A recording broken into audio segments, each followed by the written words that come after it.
chère direction professionnelle de santé, mesdames et messieurs, beste directie zorgprofessionals, dames en heren.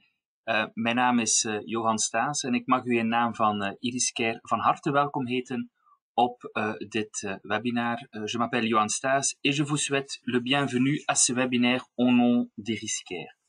Il s'agit d'abord quelque chose de pratique. Il s'agit d'un webinaire interactif. Donc, si vous avez des questions, vous pouvez les poser dans le chat. Et donc, nous répondrons ensuite aux questions au cours du webinaire. Laat me beginnen met misschien een praktische mededeling. Dit is een interactief webinar. Indien u vragen hebt, kan u deze stellen in de chat. En dan komen wij daarop terug in de loop van het webinar. Dames en heren, de vaccinatiecampagne is al enkele weken lopende. In totaal kregen al meer dan 500.000 mensen in België 1 of 2 dosissen van het vaccin dat ons moet verlossen van het COVID-19-virus.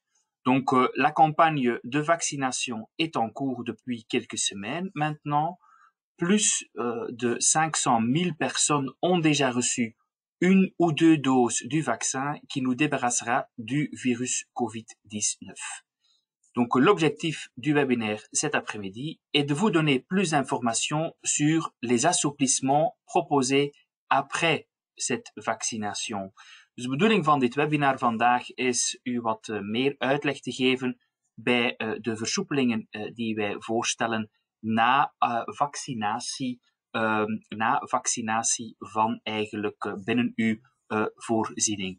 Straks zal mijn collega mevrouw Virginie Lambert daar meer toelichting bij geven. Donc, ma collègue madame Virginie Lambert vous expliquera cela plus en détail dans un instant. Mais commençons par un bref aperçu de la situation épidémiologique à Bruxelles. Je suis heureux de donner la parole au dokter Dominique Paulus. Dus we beginnen eigenlijk, ik stel voor dat we beginnen met een kort overzichtje, een korte stand van zaken van de epidemiologische situatie in Brussel. En daarvoor geef ik graag het woord aan dokter Dominique Paulus.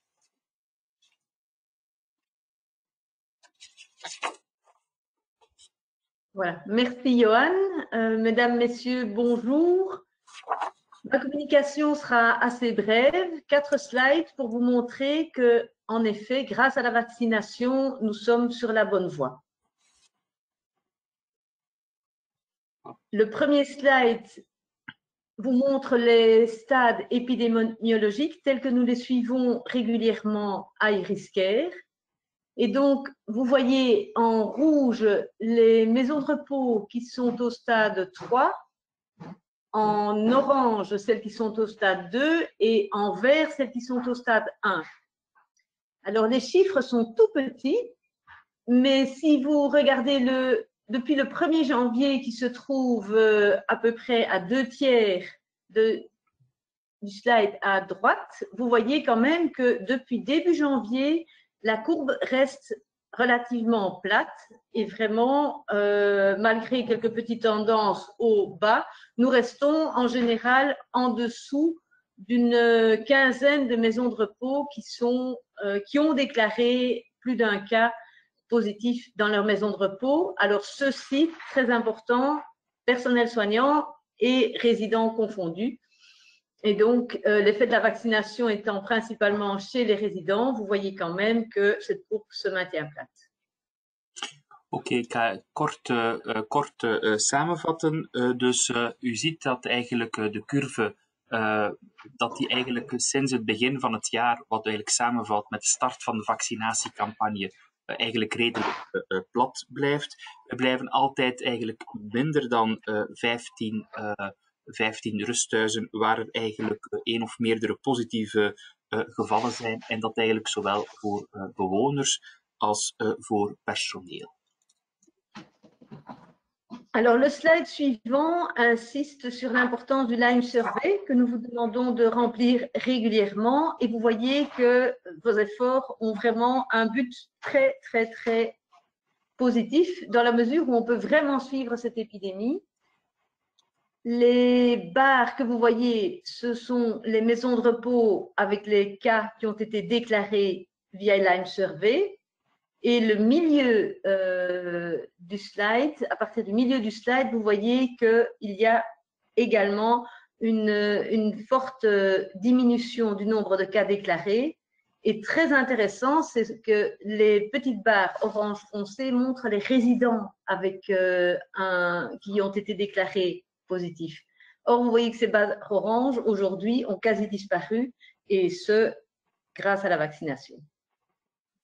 Goed, dus wat we hier tonen is eigenlijk de grafiek van Lyme Survey, dus de Sciensano vragenlijst die u moet aanvullen. En hier eigenlijk ziet je ook terug die positieve cijfers terugkomen. Dus de streepjes die u ziet eigenlijk op de grafiek zijn eigenlijk de positieve gevallen die worden meegedeeld in de Sciensano vragenlijst. En wij zien dus ook sinds begin dit jaar een sterke daling daarin. Le graphique suivant est similaire, donc si vous vous arrêtez aux barres grises, c'est le nombre de résidents qui ont été confirmés positifs, et vous voyez qu'actuellement, il est tout à fait négligeable par rapport à ce que nous avons connu fin de l'année dernière. Ja, dus deze grafiek geeft eigenlijk een beetje hetzelfde zicht weer als de vorige, waar we toch die daling zien die zich verder blijft doorzetten. Et enfin, le quatrième et dernier slide pour illustrer l'importance de la vaccination, c'est le nombre d'hospitalisations. Et si vous vous attachez aux barres bleues que vous voyez, donc les barres bleues foncées vous montrent en fait les cas confirmés de Covid. Et vous voyez depuis le début de l'année, donc le quart extrême droit du slide, depuis le début de l'année, ce nombre monte et descend, mais cette fois-ci, il est vraiment, vraiment bas par rapport à ce que nous avons connu. Voilà, deze slide toont eigenlijk het belang aan van het vaccineren. En als u zich eigenlijk eventjes met mij wil focussen op de blauwe staafjes, dan ziet u eigenlijk het aantal bevestigde gevallen COVID. En ook hier ziet u eigenlijk sinds de start van de vaccinatie op 1 januari dat die eigenlijk ontzettend klein worden en dat er dus minder hospitalisaties zijn ingevolge de hoge vaccinatie. Voilà, je passe la parole à Madame Lambert. Donc, bonjour à tous. Moi, je vais vous expliquer donc les mesures d'assouplissement qui découlent de la dernière circulaire que vous avez reçue et qui sont entrées en vigueur depuis ce 1er mars 2021.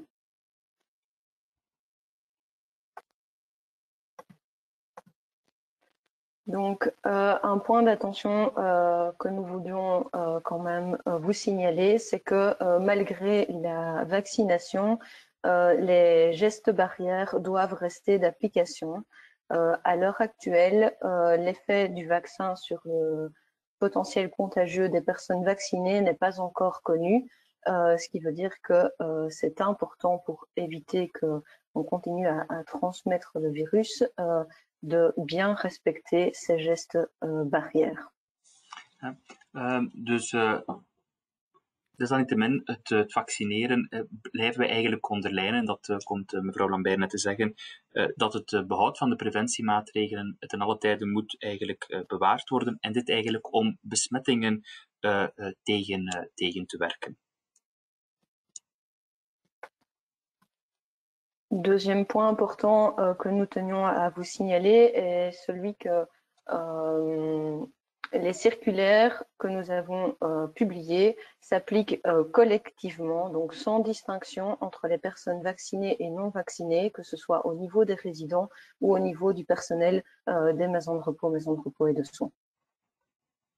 Een tweede puntje waar we de aandacht op zeggen, dus de omzendbrief die u gekregen hebt, die verstuurd is, dat die eigenlijk van toepassing zijn op de hele collectiviteit, zowel persoonsleden als bewoners, gevaccineerden als niet-gevaccineerden.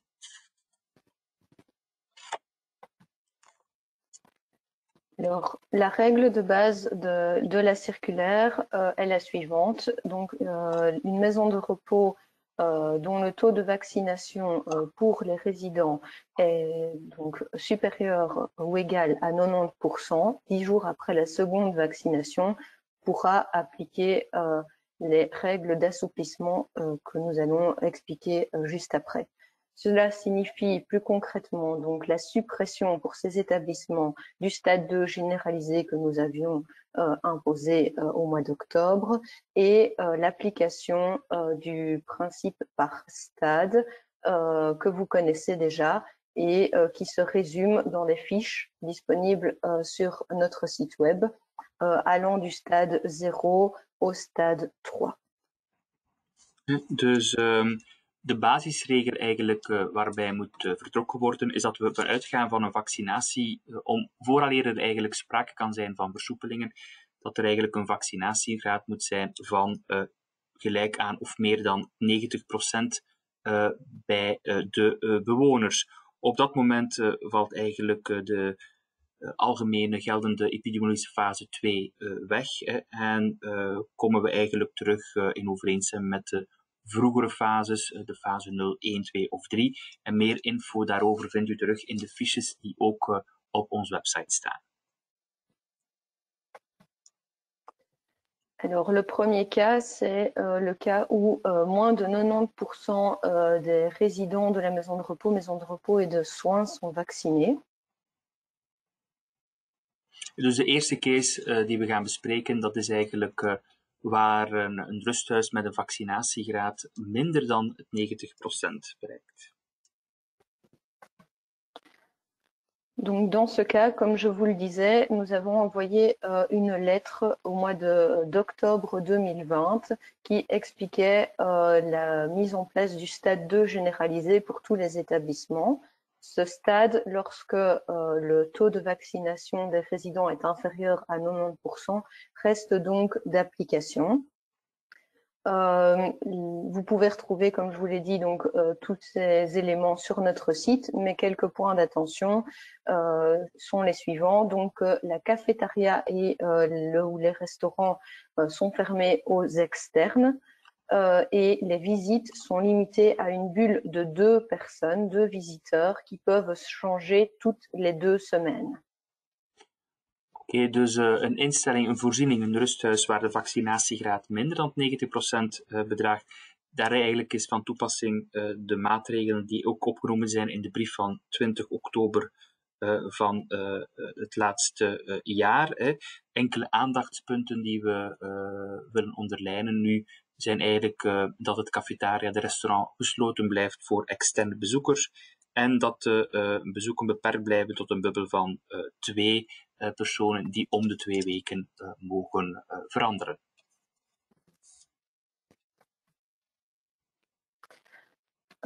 Toutefois, pour ces établissements, certaines adaptations pourraient quand même être envisagées. Pour qu'il y ait possibilité d'adapter les mesures, cela doit se faire en concertation avec le médecin coordinateur de la maison de repos et de soins ou le médecin référent de la maison de repos. Le médecin coordinateur ou le médecin référent peuvent se concerter avec le médecin inspecteur d'hygiène des services du collège réunis et vous trouvez juste en dessous quelques exemples. Donc, par exemple, un taux de vaccination qui est légèrement inférieur à 90%, ça pourrait donner le passage à un stade inférieur s'il n'y a pas de cas au sein de l'établissement. Si, comme deuxième exemple, le taux de vaccination était initialement atteint, mais que suite à des décès ou à des nouvelles entrées, l'établissement n'a plus ce taux de 90%. Et on pourrait aussi, dans un troisième cas, envisager donc des adaptations si le taux de vaccination est variable suivant l'implémentation des bâtiments. Donc, si la maison de repos dispose de plusieurs ailes ou plusieurs bâtiments, alors là aussi, des discussions peuvent avoir lieu pour éventuellement adapter les mesures. Oké. Dus wat we hier eigenlijk zeggen van in dat geval waar de vaccinatiegraad minder dan 90% bedraagt, zijn die maatregelen van begin oktober, van oktober van toepassing. Desalniettemin kan er eigenlijk in samenspraak met uw CRA-arts of uw referentiearts andere maatregelen op maat voorgesteld worden. Daarover kan eigenlijk overlegd worden met de arts, gezondheidsinspecteur van de diensten van het Verenigd College. En mevrouw Lambert heeft dan ook eigenlijk voorbeelden aangehaald waarbij de vaccinatiegraad net iets onder of boven de 90% is, of waar de vaccinatiegraad nadien eigenlijk daalt, doordat er nieuwe bezoekers komen of mensen jammer genoeg overlijden.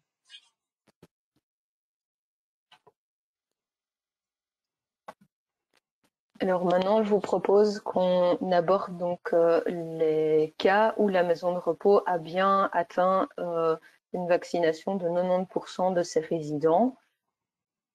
Dus we gaan nu eigenlijk in de volgende case bekijken we eigenlijk wat er kan in in een voorziening waar de vaccinatiegraad gelijk is of meer dan 90%. Donc, je vous propose de commencer par les visites. Alors, un petit prérequis dans le cadre des visites.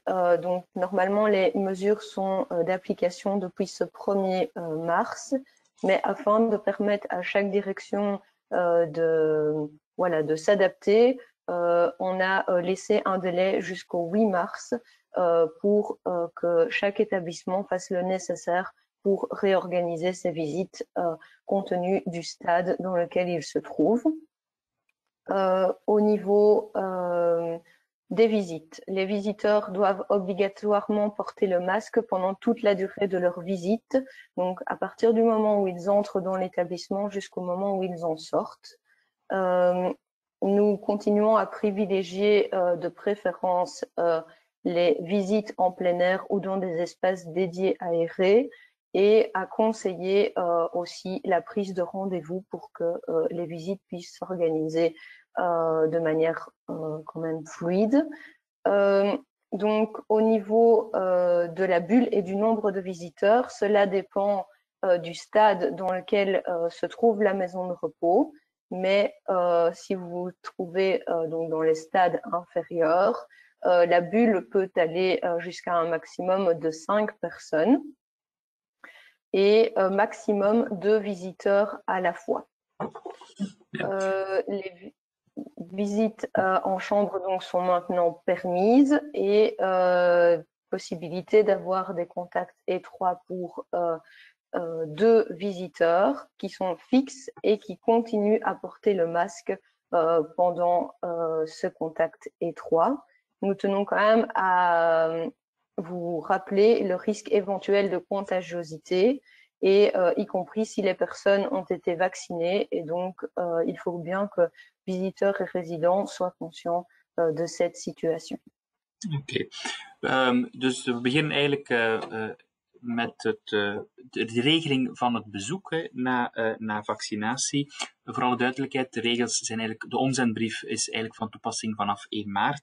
Maar wij geven eigenlijk een week de tijd tot 8 maart om de bezoekregeling af te stemmen en te organiseren binnen uw voorziening. 2, 4, 5 punten die belangrijk zijn, die te onderlijnen zijn. 1, de bezoeker is verplicht eigenlijk om een masker te dragen. Wij geven de voorkeur aan om bezoeken open lucht of in voldoende verluchte ruimtes te organiseren, ook altijd met de reservatie vooraf. Er is een bubbel van 5 personen die bezoek mag hebben, en van die 5 mogen er 2 bezoekers zijn die een nauw contact hebben, maar steeds eigenlijk met een mondmasker. Ook zijn de bezoeken in de kamer opnieuw toegelaten. Het is wel belangrijk te onderlijnen dat er nog steeds eigenlijk het gevaar is op besmetting, zelfs als personen gevaccineerd zijn.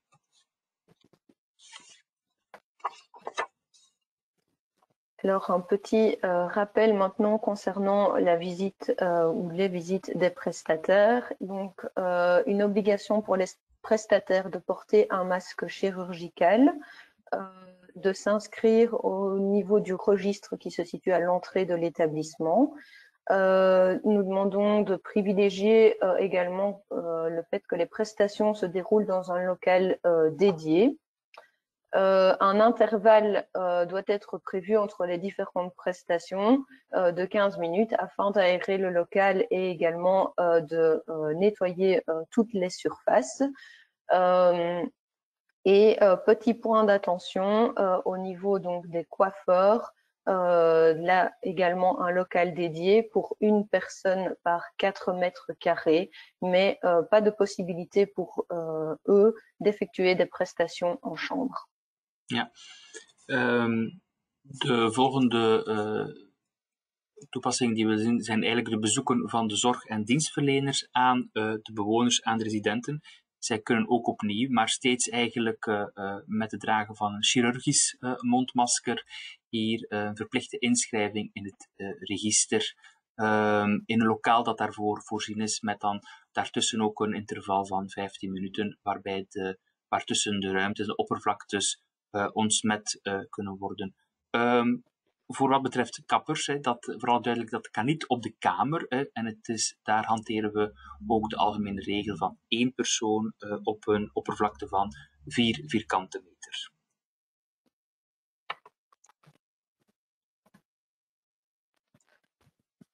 Donc, une petite synthèse au niveau des restaurants. Donc, les résidents qui viennent de résidence-service adossée à une maison de repos et de soins, pour lequel la résidence-service a atteint un taux de vaccination de 90% chez ces résidents, peuvent alors bien accéder au restaurant de la maison de repos. Sinon, ce n'est pas possible. Et un petit point également, c'est que les visiteurs ont également la possibilité d'accéder à la cafétéria et au restaurant, mais ils ne sont pas autorisés à y prendre des consommations et de repas et donc n'ont pas accès à ce lieu pendant cette période de repas, mais bien par contre pour les visites avec les résidents. Voilà. Welke versoepelingen zijn er mogelijk voor het restaurant? We maken daar toch wel een onderscheid naar het type van bewoners.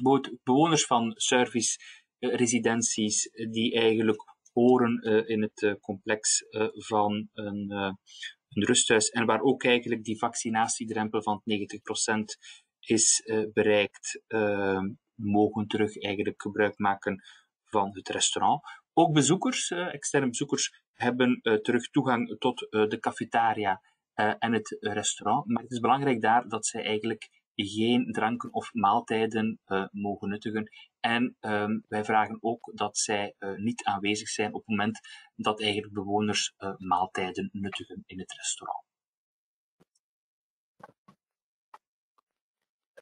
Le point suivant est un changement. Donc, au niveau des colis externes à destination des résidents, il n'est donc plus maintenant obligatoire d'isoler les colis, comme cela était prévu précédemment pendant 48 à 72 heures, et dans la mesure du possible selon le type de colis. Et on a une préférence quand même pour que celui-ci soit désinfecté. Het volgende punt is eigenlijk een nieuwigheid, is toch eigenlijk een aanpassing. Pakketten die van buitenaf geleverd worden voor bewoners, ja, die moeten niet langer eigenlijk nog in een isolatie, de isolatie van 48 tot 72 uren die vroeger gehanteerd werd, die zijn niet meer van toepassing. Dus zij mogen eigenlijk rechtstreeks door de voorziening aan de bewoner worden geleverd, mits een ontsmetting van het oppervlakte. En ce qui concerne donc les prestataires externes, fournisseurs, réparateurs, etc., Donc, on demande toujours, comme cela a été fait jusqu'à présent, de continuer à essayer de limiter au maximum les contacts avec les résidents. Mais en plus, on vous rappelle qu'il y a une obligation pour ces personnes de s'inscrire dans le registre de présence à l'entrée et également de respecter les conditions d'hygiène, port du masque, désinfection, etc. Voilà. Wat betreft eigenlijk externe leveranciers veranderen wij niet zoveel. Wij vragen daar eigenlijk toch beklemtonen om daar het contact tussen een externe leverancier en een bewoner te vermijden, of zeker en vast de beperking. Als er dan toch eigenlijk externe leveranciers moeten zijn, moeten zij zich ook inschrijven in het register en eigenlijk ook de hygiënische instructies, handen wassen, afstand houden en dergelijke strikt naleven. Et ici, vous retrouvez donc un slide qui vous donne, en cas de besoin, toutes les informations pour vous adresser auprès de Eriscare et des services du collège réunis, que ce soit pour la gestion de l'épidémie, pour les vaccinations et également en cas de besoin de volontaires. Voilà. Nog eens een korte slide met enkele vaak gebruikte adressen waar u terecht op kan indien u een epidemiologische uitbraak moet melden of u vragen heeft over de vaccinatie of vrijwilligers nodig hebt. Dit zijn de gekende e-mailadressen waarop u onze diensten of die van het Verenigd College kan bereiken. Dank u wel, Virginie. Je pense que nous sommes à la fin de cette première partie, enfin de la deuxième partie déjà de la présentation. Je vois mon côté gauche que quelques membres ont déjà posé des questions. Je vais vite parcourir. J'ai une madame qui se pose la question, quels sont les pays nécessaires pour les visiteurs extérieurs qui se rendent en chambre? Un masque tissu chirurgical, FFP2, une blouse. Peut-être qu'on peut rappeler très vite en vitesse donc qu'est-ce qu'on attend des visiteurs externes, les équipements de protection. Oui, hein. Pour les équipements de protection FFP2 en fait sont recommandés pour les visites et les blouses sont recommandées aux visites des patients qui sont Covid confirmés. Mais pour une simple visite en chambre à un résident qui, et en plus, aurait eu la chance d'être vacciné ou même pas, on parle simplement du masque chirurgical et des gestes habituels de désinfection des mains à l'entrée, à la sortie de la chambre. Et très important aussi, la visite se limite aux résidents de la chambre et pas aux amis qui se trouvent dans les chambres d'à côté, ce qui est très tentant évidemment. Mais masque chirurgical, et c'est parfait. Désinfection des mains. Dank u wel. Dus ik herhaal even. Dus als er bezoekers, externe bezoekers zijn, de beschermingsmaterialen, een FFP2 of een chirurgische blouse dragen is zeker en vast niet verplicht. Dat raden we eigenlijk aan wanneer er bezoeken georganiseerd worden met COVID-besmette personen. En dokter Paulus heeft ook nog eens het belang onderlijnd dat eigenlijk het bezoek zich beperkt tot 1 kamer en enkel het bezoek daar in die kamer plaatsvindt en dus niet op de weg van of naar de uitgang er nog bezoekjes gebracht worden aan andere mensen die men daar kent. Oui, peut-être une question. Ici, en Bruxelles, on utilise le règle de 90%, tandis qu'en Wallonie et la Flandre, c'est 80%. D'où vient cette... Ça, c'est la bonne question. Alors, oui, non, c'est vraiment une question qui nous a vraiment beaucoup aussi interpellés dans le groupe des médecins. Donc, vous êtes au courant qu'il y a le GEMS étant ce groupe d'experts de la stratégie Covid. Et ce groupe a défini, donc de manière scientifique, les seuils de 90% de vaccination pour les résidents et 70% pour le personnel pour pouvoir assouplir les mesures. On parle toujours de la Wallonie qui dit 80%. Je dois d'abord préciser que la Flandre garde les 90% et les 70%. Donc, premier pas, à Bruxelles, nous sommes déjà un petit peu plus ouverts que peut-être dans d'autres régions. La deuxième chose, c'est alors pourquoi pas 80%? Je ne vais pas rentrer dans les détails qui ont conduit à ces taux de couverture qui sont dépendants du fait que aussi l'immunité des personnes âgées est un petit peu plus faible que les autres. Mais en tout cas, nous n'avons pas voulu descendre à 80% pour ne pas nous fixer sur des chiffres et puis ne pas tenir compte parce qu'on si vous avez alors 79%, est-ce que oui, non, on peut assouplir? Donc, nous avons vraiment préféré garder les 90% parce qu'ils sont basés scientifiquement. Et en dessous des 90%, de laisser la latitude au médecin coordinateur. Parce qu'il faut vraiment ici que le médecin coordinateur prenne toutes ses responsabilités parce que c'est lui qui connaît le mieux la situation de l'établissement. Est-ce qu'il y a un canton? Est-ce qu'il y a différentes implémentations? Alors, les 90%, est-ce que peut-être qu'il y en avait 95% et puis il y en a qui sont décédés? On est passé à 88, 88, 85. Et puis lui, c'est aussi à peu près le taux de vaccination du personnel soignant. Donc ça peut aussi vraiment, vraiment jouer dans la décision. C'est donc raison pour laquelle nous avons gardé les 90%. Nous n'avons pas pris les 70% du personnel, mais nous ne descendons pas à 80% parce qu'en dessous de 90%, il y a tout à fait moyen d'avoir une concertation avec le médecin coordinateur et c'est lui qui va décider en fonction de ce qu'il connaît de l'institution si oui ou non il y a lieu d'élargir les mesures, même si on est à 85% par exemple. Oké, ik ga proberen samen te vatten en te vertalen voor onze Nederlandstalige toehoorders. Dus de percentage is 90. Het is een heel terechte vraag die gesteld wordt. Van waar komt dat? Het zijn eigenlijk de GEMS, dus het wetenschappelijk orgaan die de corona taskforce dus op federaal niveau adviseert, die eigenlijk hadden bepaald dat vooraleer er versoepelingen mogelijk zijn, 90% van bewoners moeten gevaccineerd zijn en 70% van de personeelsleden. Voor alle duidelijkheid, in Vlaanderen hanteert men ook eigenlijk die regel van 90%. In Wallonië hanteert men de regel van 80%. In Brussel kijken we naar de vaccinatiegraad van de bewoners en we houden die op 90%. Maar dat wil natuurlijk niet zeggen, als u daar net onder zit, dat er eigenlijk niks mogelijk is. Hè. Zoals ook net aangegeven in de presentatie. Het is eigenlijk daar toch wel aan de CRA-arts of de referentiearts die eigenlijk weet hoe het eraan toe gaat in het rusthuis en die een inschatting kan maken om nog een aantal maatregelen toe te staan. Ik denk dat ik daarmee een samenvatting heb gegeven. Est-ce qu'on a idée, les enfants de moins de 12 ans, est-ce qu'ils sont admis ou pas?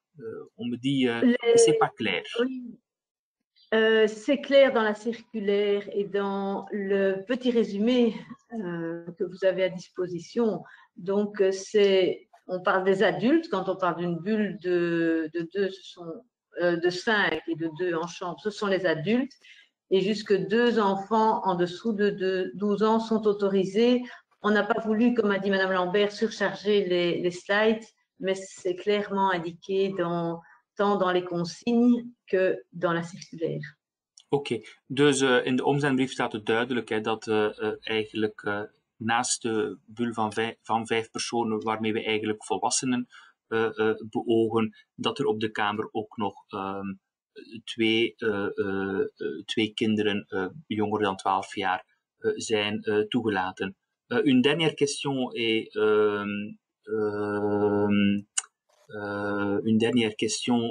oui, est-ce que la maison de repos est obligée d'accueillir les visiteurs dans le cafétéria ou est-ce qu'ils ont le choix? Je pense que ça c'est déjà répondu. Je pense que les visiteurs peuvent se rendre à la chambre. Dus ik denk dat eigenlijk al beantwoord is. Het is niet de verplichting om bezoeken in het cafetaria te ontvangen. Er zijn ook de bezoeken op de kamer zijn ook mogelijk.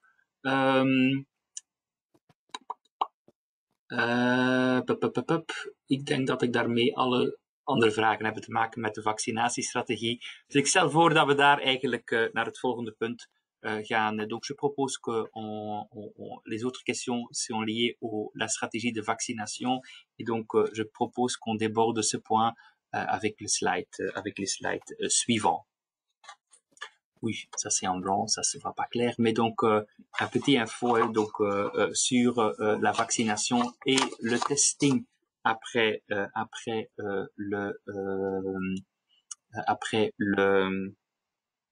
vaccinatie. Ja, ik heb het al in het Frans gezegd, dus we gaan.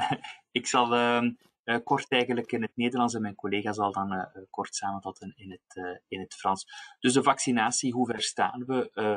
Eigenlijk hebben alle rusthuizen de mogelijkheid gehad om alle bewoners en personeelsleden te vaccineren. Er zijn al 3 momenten van levering geweest en vanaf volgende week wordt eigenlijk de 4e en laatste levering begonnen in alle rusthuizen.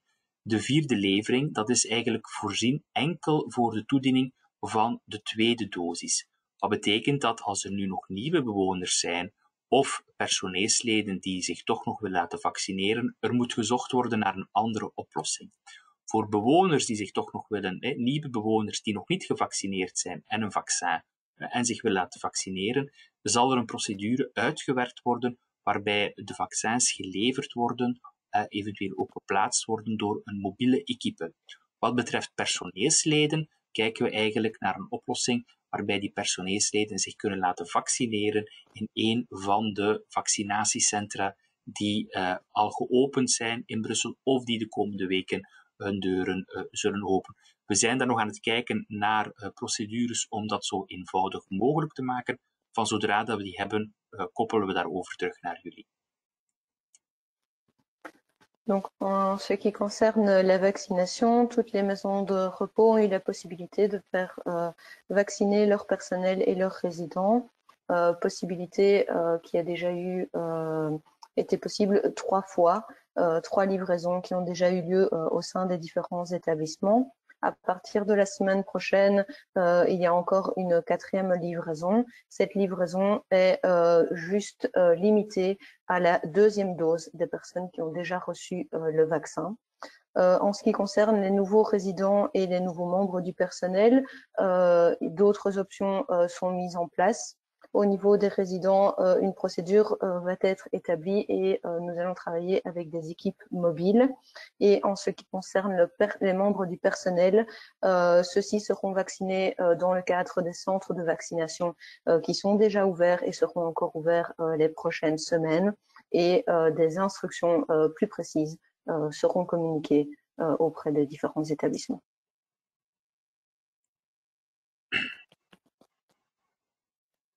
Le slide suivant, s'il vous plaît. Oui, voilà.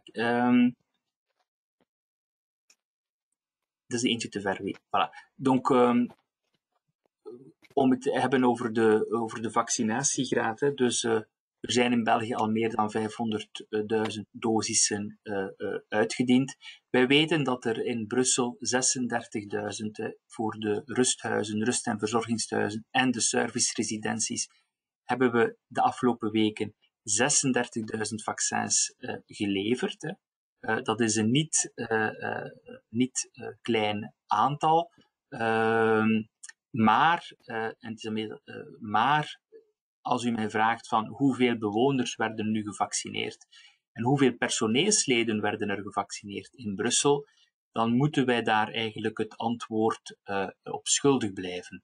En de reden de grote reden daarvan is, u weet dat elke arts na een vaccinatiemoment vaccinet moet invullen.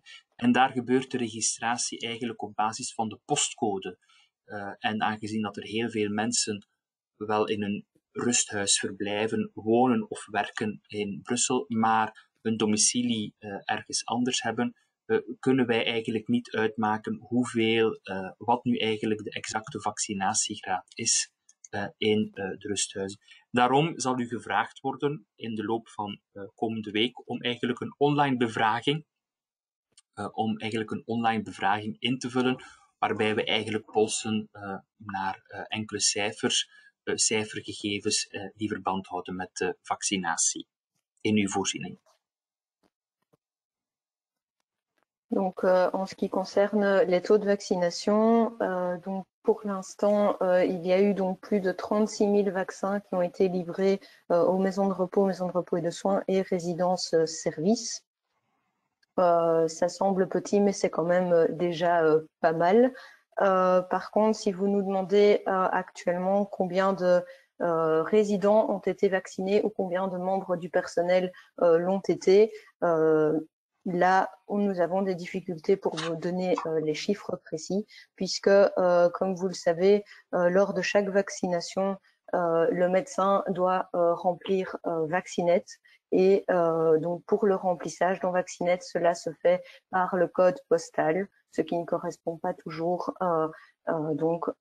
aussi bien pour les membres du personnel que pour les résidents au code postal de l'établissement. Afin d'avoir des données plus précises, nous allons réaliser dans les prochaines semaines une enquête en ligne que nous vous demanderons de compléter. Voilà. En dan tot slot, als we de vaccinatiegraad exact weten, dan nog iets eigenlijk kort over testing. Het testen van personeelsleden preventief met een PCR-test, dat blijft eigenlijk ook na een vaccinatiemoment mogelijk. Dus u kan uw PCR-testen voor de preventieve testing blijven bestellen op het welgekende webformulier van Iriscare. U vindt dat terug op onze website Iriscare onder de /coronavirus. Wat betreft eigenlijk de PCR-testen bij een outbreak of een cluster, daar is het eigenlijk dat wij gezien de hoge vaccinatiegraad die er al is, dat wij eigenlijk het initiatief een beetje plaatsen bij de CRA-artsen of de referentiearts, die eigenlijk kunnen beslissen, al dan niet in overleg met de gezondheidsinspectie van de COCOM, om over te gaan tot een algemene testing van personeelsleden en bewoners in de voorziening. We krijgen ook heel veel vragen over sneltesten. Wij bekijken momenteel de mogelijkheid om sneltesten in te lassen, maar dan wel eigenlijk voor het testen van asymptomatische externen, dus bezoekers en dergelijke. Dat is iets wat we momenteel nog onderzoeken. Van zodra dat we daar eigenlijk meer zicht op hebben en die procedure is uitgewerkt, zullen we daarover ook uitvoerig communiceren naar u. Donc, en ce qui concerne le testing préventif du personnel reste donc possible même après la vaccination. Celui-ci se fait au moyen du formulaire que vous connaissez déjà et qui est disponible sur notre site web. Pour les clusters ou suspicions de cluster ou d'outbreak, comme dans le cadre de la vaccination, et nous vous conseillons donc d'en discuter avec le médecin coordinateur, médecin référent, qui lui pourra prendre une décision pour organiser ou non un testing généralisé du personnel et des résidents et pourra se concerter également avec nos services inspection d'hygiène de la COCOM. Nous avons plusieurs fois reçu des questions en ce qui concerne les tests rapides. Donc, pour les tests rapides, ceux-ci sont seulement possibles pour l'instant pour le dépistage au niveau des personnes externes asymptomatiques. Nous travaillons bien évidemment à des procédures pour ces tests-là et dès que nous aurons plus d'informations, nous vous les communiquerons. Tot daar eigenlijk de punten die ik met u wilde bespreken in verband met vaccinatie en testing. Ik zie dat er ook nog enkele vragen zijn binnengekomen. Comment vaccinerons-nous les nouveaux arrivants? Dus hoe worden nieuwe bezoekers, nieuwe bewoners gevaccineerd? Donc ça sera avec une mobile équipe. Dat zal gebeuren met een mobiele équipe. Meer info volgt daarover.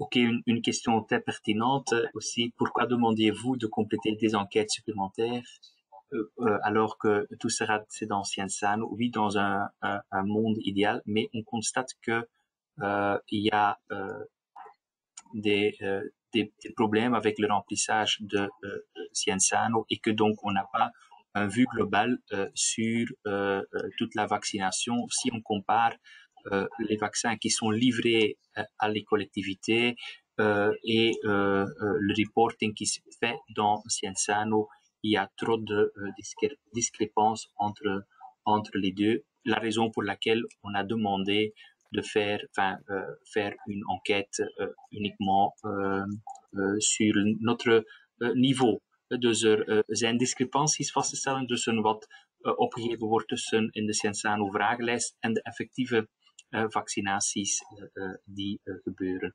Encore une question pour, je pense, pour un médecin. Een groot risico is dat we regelmatig asymptomatische situaties hebben, met als gevolg dat het huis, het rusthuis, steeds moet sluiten en terug open gaan. Dit is een zware belasting voor het rusthuis en de bewoners. Hoe kunnen we dit beperken? Quelqu'un veut reprendre cette question, Dominique?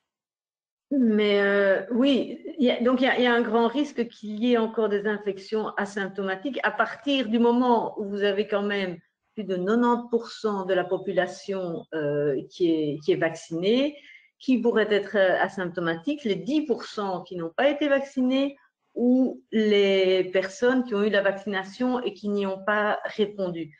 Alors, si on a des infections asymptomatiques, voilà, il peut y en avoir, mais le point principal, c'est pour ça que j'avais commencé avec ces graphiques, c'est que les hospitalisations elles-mêmes disparaissent presque chez vos résidents. Alors c'est vrai que par mesure de précaution, plus d'infections, même asymptomatiques, mais si elles sont asymptomatiques, il faut déjà les trouver. On est obligé de remonter dans les stades et ça, c'est malheureusement quelque chose qu'on ne peut pas éviter. Maintenant, à partir du moment où la majorité de la population est vaccinée, ça s'arrêtera là de manière naturelle et l'effet qu'on attend, une fois de plus, n'est pas tellement un effet sur le fait qu'il y ait des personnes positives, c'est le fait que ces personnes positives en restent là et ne soient plus hospitalisées. Donc, voilà, ça c'est vraiment bien retenir. Oui, on va peut-être encore avoir des positifs. J'ai des positifs dans la maison de repos. Il y a peut-être des mesures à prendre qui sont expliquées dans la circulaire. Mais le plus important, c'est est-ce que vous avez encore des personnes qui sont hospitalisées? Et c'est là-dessus que vous devez vraiment vous focaliser. Ok, dank u wel. Johan, si je peux peut-être ajouter un petit élément. Ce qui est capital aussi dans les semaines qui viennent, c'est effectivement de continuer à remplir les enquêtes au niveau de Lyme Survey. Question que nous puissions effectivement avoir connaissance d'outbreaks qui pourraient encore se développer. Donc en principe, il ne devrait plus y en avoir. Mais donc il est important effectivement de déclarer les cas qui se présentent pour que chaque situation puisse alors être investiguée. Et donc on ne s'attend plus à avoir des cas positifs, comme le disait le docteur Paulus, qu'auprès des personnes soit qui n'ont pas été vaccinées, mais parmi les résidents elles sont peu nombreuses, soit au niveau des membres du personnel, mais c'est important de pouvoir le vérifier. Ok. Misschien ook nog encore une question pour Dr. De Klerk. Bon, le personnel vacciné doit encore faire le test PCR. Moet het personeel dat gevaccineerd is nog een PCR-test ondergaan? Si on fait effectivement les tests préventifs, c'est pour l'ensemble du personnel. À ce stade-ci, il n'y a pas de différence qui sont faites entre les personnes vaccinées ou non vaccinées pour tout ce qui est la politique de testing, d'isolement et de quarantaine. Donc, pour ces aspects-là, que la personne soit vaccinée ou non, membre du personnel aussi bien que les résidents, ça ne change rien. Donc, ce qui veut dire que si vous avez un testing préventif pour l'ensemble des membres du personnel, c'est pour l'ensemble des membres du personnel, toujours avec l'exception, sauf si la personne a été positive à un test dans les 2 mois qui précèdent. Mais donc, les règles ne ne change pas. Et si jamais, effectivement, que ce soit une personne membre du personnel ou un résident, la personne soit développe des symptômes, bien entendu, soit est un contact proche d'une personne qui a développé des symptômes, il faut toujours effectivement la tester. Donc ceci reste aussi d'application. Dus ik vat even samen. Dus er zijn geen onderscheid gemaakt in de preventieve testen van personeelsleden, of iemand gevaccineerd is of niet. En dus als er een preventieve testing van het personeel is, worden ook de personen die gevaccineerd zijn meegenomen in die scope. Encore une question sur les petits enfants. Donc, pour être clair, 2 enfants de moins de 12 ans sans masque peuvent aller à la chambre, dans une chambre. Alors, honnêtement, la circulaire n'est pas allée jusqu'au détail de savoir comment ces enfants devaient se comporter. Maintenant, il serait logique de se dire que dans une population telle que la population dont on parle, il vaut mieux, s'ils sont d'accord, qu'ils mettent un masque pour la visite à la grand-mère. Maintenant, si ça ne peut pas être une obligation, puisque vous savez que les enfants, normalement, en dessous de 12 ans, ne sont pas obligés de mettre le masque.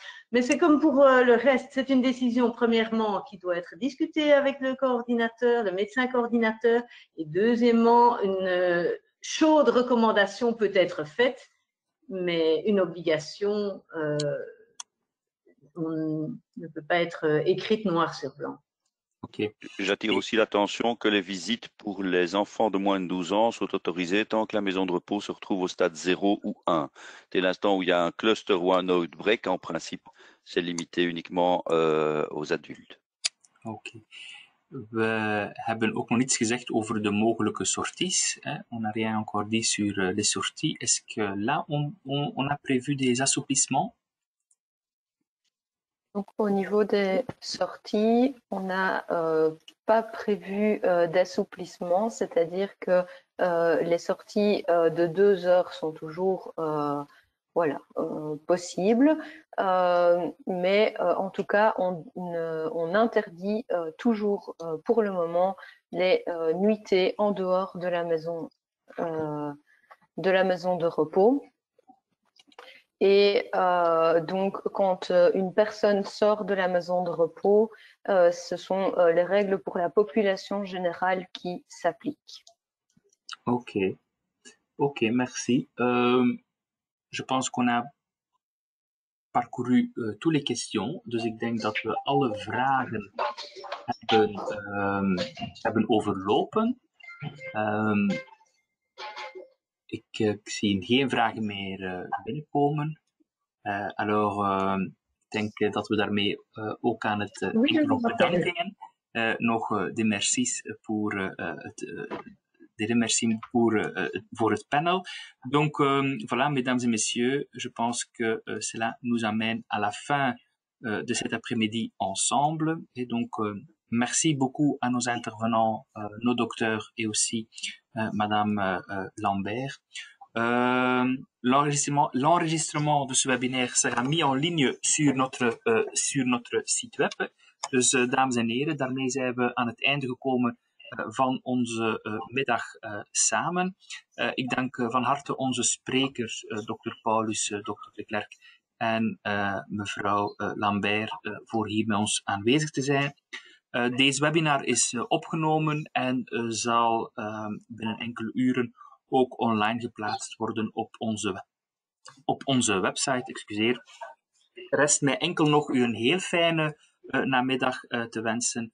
Houd het veilig en graag tot binnenkort. Il ne me reste que plus à vous souhaiter un agréable après-midi. Prenez soin de vous et à bientôt. Au revoir. Au revoir.